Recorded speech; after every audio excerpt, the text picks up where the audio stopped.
Good morning. Good morning. Welcome to Central Christian Church for anyone that might be visiting. If I use my imagination, I can see your smiles under all those masks. At least we're here. Praise God. The general board meeting scheduled for today has been postponed until next Sunday after worship. Movie night will be January the 28th, which is a Friday, in the Blue Room at 6 p.m., and the movie will be Esther.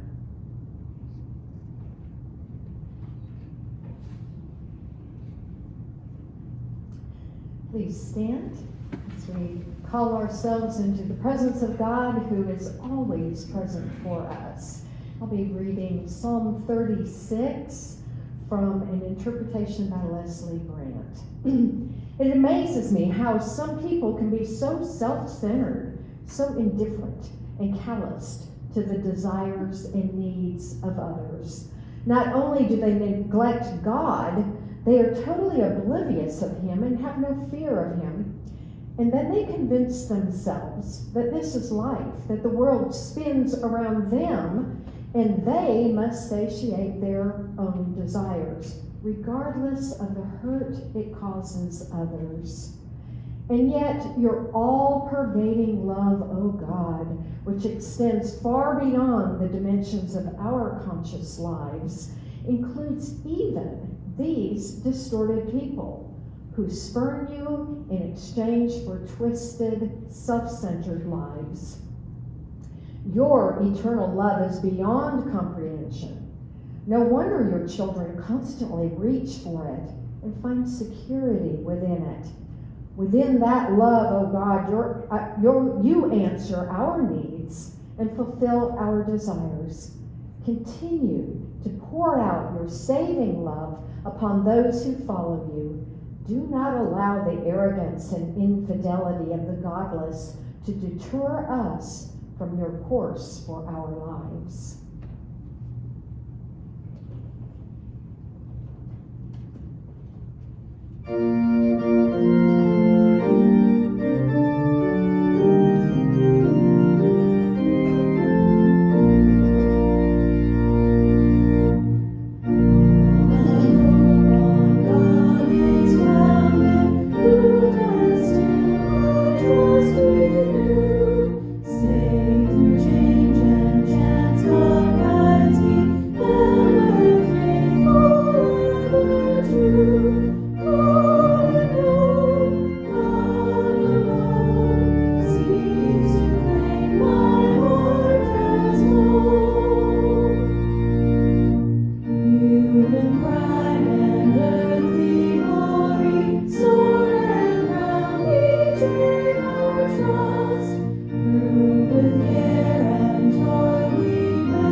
Source of all beauty and goodness, your grace comes fresh to us every morning so we can feel renewed in your light as we begin each day.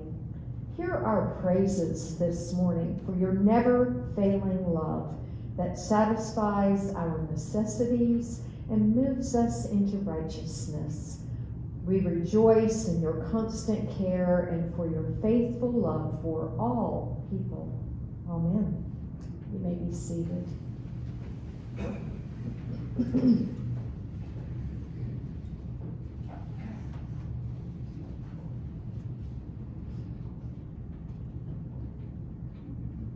For the word of the cross is folly to those who are perishing, but to us who are being saved, it is the power of God.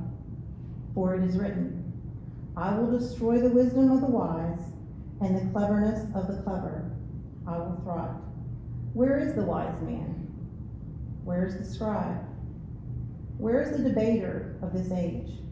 Has not God made foolish the wisdom of the world? For since in the wisdom of God the world did not know God through wisdom, it pleased God through the folly of what we preach to save those who believe. For Jews demand signs and Greeks seek wisdom, but we preach Christ crucified, a stumbling block to Jews and folly to Gentiles. But to those who are called, both Jews and Greeks, Christ the power of God and the wisdom of God. For the foolishness of God is wiser than men, and the weakness of God is stronger than men. For consider your call, brethren. Not many of you were wise according to worldly standards. Not many were powerful. Not many were of noble birth. But God chose what is foolish in the world to shame the wise. God chose what is weak in the world to shame the strong. God chose what is low and despised in the world, even things that are not, to bring to nothing things that are, so that no human being might boast in the presence of God. He is the source of your life in Christ Jesus, whom God made our wisdom, our righteousness, and sanctification and redemption. Therefore, as it is written, let him who boasts, boast of the Lord. May God add his blessing to the reading of the word.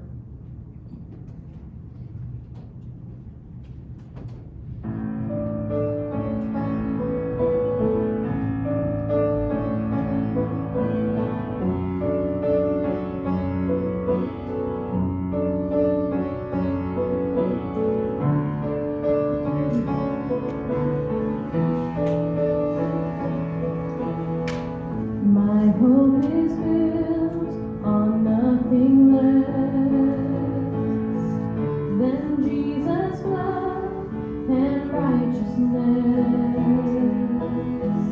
I dare not trust the sweetest frame, but only trust in Jesus' name.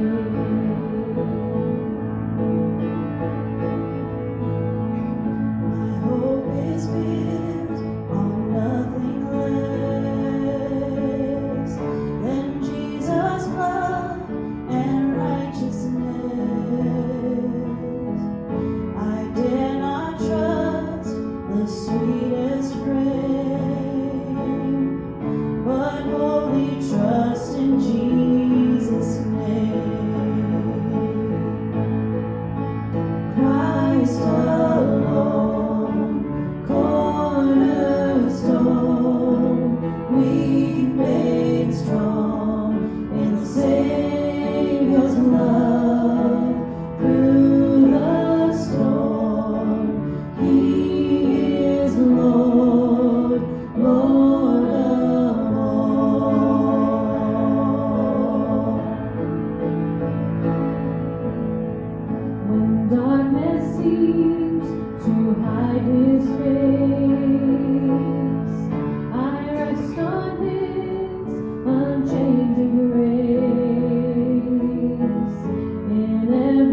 righteousness alone, faultless to stand before the throne. Christ alone, cornerstone, weak made strong in the Savior's love. Through the storm, He is Lord, Lord of all. Christ alone, cornerstone, weak made strong in the Savior's love. Through the storm, He is Lord, Lord of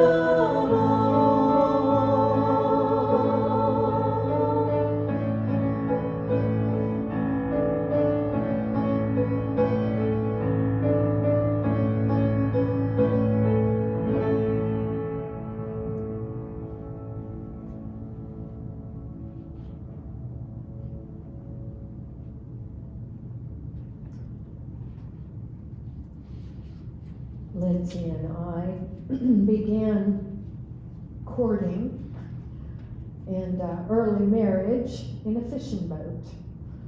I love to fish, he loves to fish, and so we had a small green fishing boat with an Evinrude motor, for those of you who like fishing boats. But I laughed because when we got married, it was second marriages for both of us, and so I got a boat, my first colored TV, a VCR, and a lake house, and he got an old 1880s farmhouse and 3 kids. Don't know who got the better deal. But we went on from there to a ski boat, which was great fun, and then on to my favorite, our sailboat, little tiny day sailor that we had for years. But when I began into boating with him, I had to learn how to tie knots, and I had to learn about ropes and hooks and cleats and all these things to keep our boats tied to the dock. And which good training, because now I use them for the tie downs for my kayak on my kayak carrier in my car. Ropes are used for connecting, for keeping things together, tying together. And chains are same thing, used for connecting, tying together. Of course, our little boats didn't need chains, but I'm always amazed how huge some chains are that are used for much bigger vessels and for machinery and the massive things that we need in our lives. But there are also chains that we wear around our neck, very delicate chains. I like to do bead jewelry, and so chains are important in some kinds of holding the bead jewelry pieces. Both must be strong in their own way. Chains always need to be strong. Well, years ago, I was talking with a friend, and actually I was listening in on a conversation between Lindsay and his buddy, and his friend was a mechanical engineer, and he was talking about chains. And so I asked, how can a link become weak on a chain? He was talking about, and I don't even remember the context, I think somewhere he was working, and it talked about the chain that had broken. And he said, well, links can become broken, weak, when they're not cared for. If they become corroded, rust can cause the metal to weaken, but also if they're twisted, or if they repeatedly rub. And then as if a chain is holding a sling kind of thing, then, or you would have two chains, the chains have to be, if they're too far apart, they may not be able to hold whatever it is they're holding in the middle. And we know that with our own muscles, which are a type of a holding together within our bodies. If we try to lift a bar or pull a bar down, if exercising, it's easier to pull down here than it is here. So it's that same kind of idea. The chains need to be at a particular place, but yet they can't be too close either. Because if the chains are both too close in holding whatever object, then it may wobble. It may not hold it like it ought to hold, or the whole thing may wobble. So there's a lot to chains. Chains can also be imperfect. And Norman said if they are imperfect, they're doomed to fail. Often we don't even know that they're imperfect. So, chains must be cared for, thoughtfully placed, examined, and we need to have a certain amount of respect for their strength and what they are doing. So why do we worry about weak links? Well, I love this question on the internet. It said, what is the strongest link in a chain? Well, it's actually the weakest, because the weakest can break that chain. Well, chains are important, obviously. We want to keep them from having a weak link because they hold objects. They help us in industry, in holding things together, in pleasure. They hold our gems. And I was going to use this illustration, and then I realized I think I was probably a little wrong, but I think we're still okay. When we lived in Georgia, we built a house, and we put in a garage door opener on the garage door, and that from the garage we went into the house.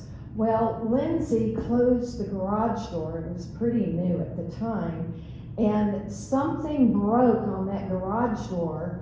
And in my mind, I remember a spring, but when I look at garage door openers, they don't have springs. So I'm not exactly sure what came down, but if it had hit him, it would have been bad. He managed to be out of the way. But the problem was the link, whatever that link was, or hook, or whatever in that broke. And that could have been bad. Well, I'm terrified of garage door openers, even to this day, which is a little silly, I'm sure.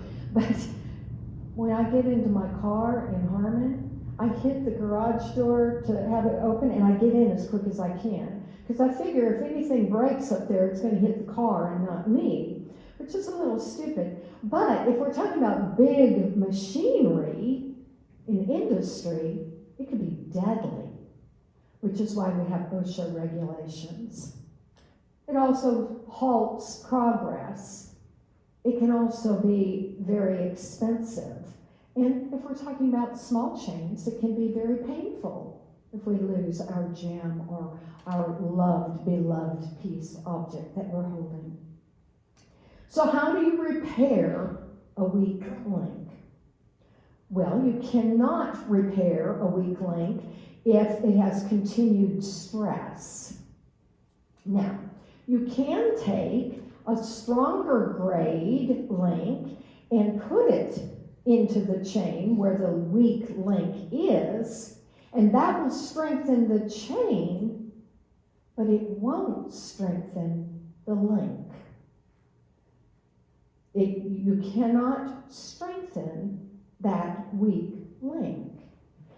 And chains that are holding slings, like I said, have to be placed so that they are strong and not weak. And so they have to be placed in a particular way. So where is this sermon headed?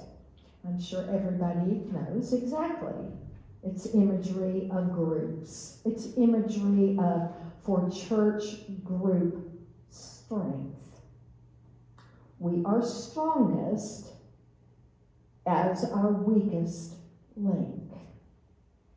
And those weak links happen when we rub against each other, when we twist, when we get too far apart, or maybe too close together. But whatever causes that break in unity, when we pull in different directions, it comes apart. But within every church chain, there are imperfections, because there is not one person in this room that's perfect. There is no one in this room that knows everything and knows what's absolutely best for this place. We're all imperfect. And so it causes friction in groups. It always does. We rub and we twist. That's natural for human relationships. Therefore, we need to inspect our group. We need to do some self-inspection. Where are we selfish? Where are we ungiving? We need to examine how breaks in our unity happen. And in our study of 1 Corinthians, we're talking about unity in different ways each week, if you haven't seen that already. Where do those breaks in our unity happen in our interactions? Where do we have problems compromising? And where are we not listening? When a chain is rubbing, you can hear it. Often if it's twisted, you can hear it. Not always, but a lot of times we have a little hint that something is going wrong. But it was brought to my attention that all chains have ends, now, unless it's in a circle. But if we have a chain that's holding something, it's a straight line. But it has ends, and those ends are pointed in opposite directions. But they still accomplish a purpose, because they have a purpose. And death can occur when we're not paying attention to how that chain is reacting and what is weak. And often we in our church chain need to admit our own weaknesses and point our own weaknesses out, which is not easy. So how do we repair or keep our church chain in good repair? Well, we can go to our passage this morning. Paul gives us some ideas about chains, believe it or not. You may not have heard the word chain in here, though. But we're going to start in verse 19 of 1 Corinthians 1. And Paul says, "For it is written," it was written in Isaiah, "I will destroy the wisdom of the wise, and the discernment of the discerning I will thwart." That's a hard way of saying that wisdom is not maybe what we think it is. "Where is the one who is wise? Where is the scribe?" Scribes were the elite, smart guys. They were all guys in society. "Where is the debater of this age?" These who are thinking people. "Has not God made foolish the wisdom of the world?"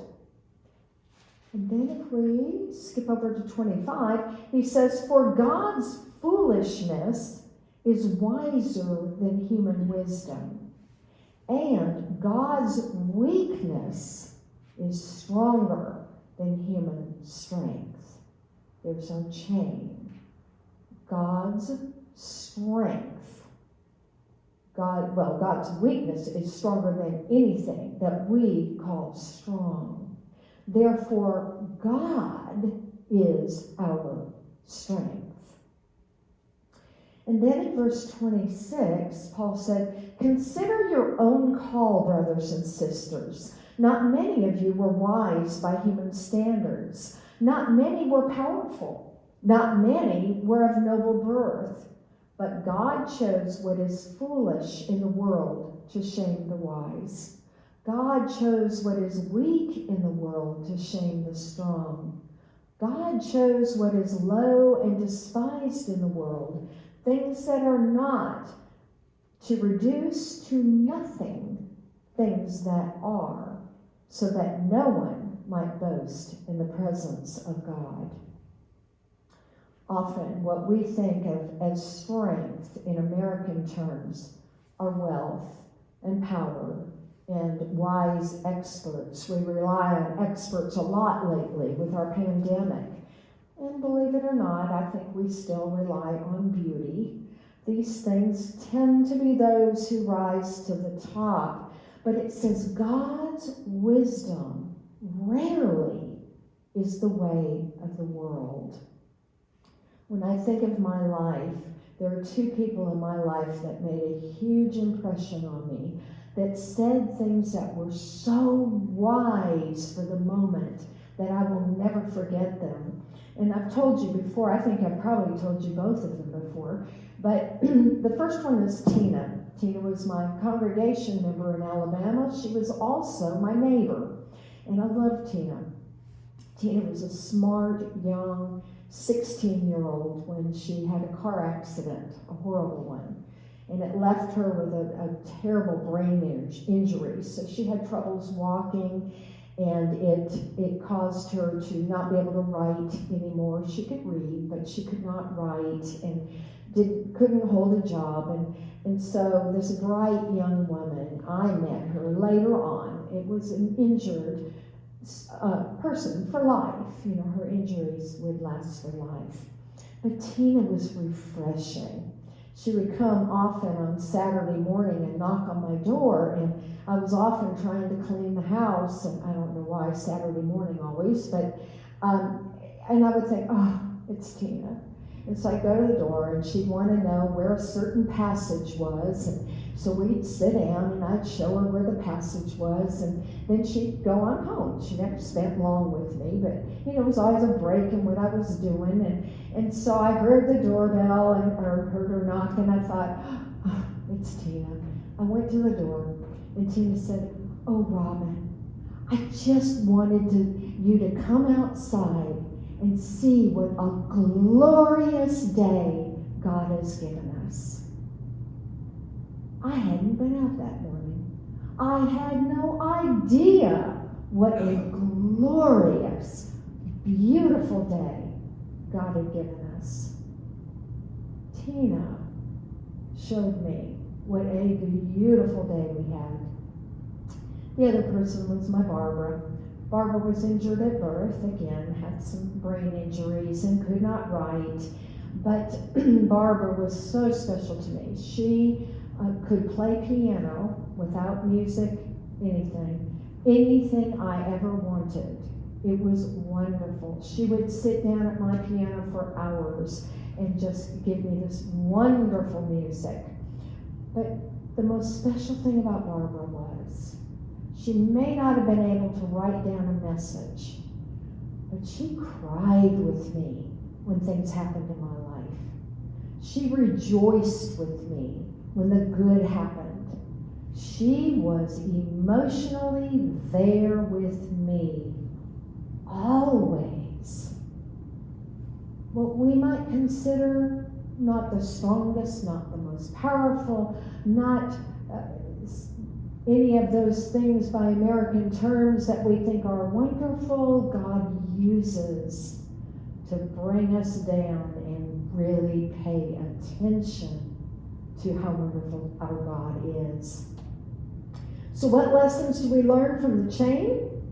Well, we need tension, but we need it without rubbing or twisting. We need to listen to the noise within our group. We need to take care of each single link in that chain. And we need to keep the ends close enough together that they do what they need to do, but yet separated. Own opinions, own points of view, but yet brought together with just the right amount of tension for unity, brought together in our unity of purpose. I pulled out our mission statement. I think with the pandemic and everything, we just kind of stopped. And we haven't talked about it lately. But our mission statement, which is our unity of purpose, says, planted in faith, growing in spirit, and spreading God's love. Amen.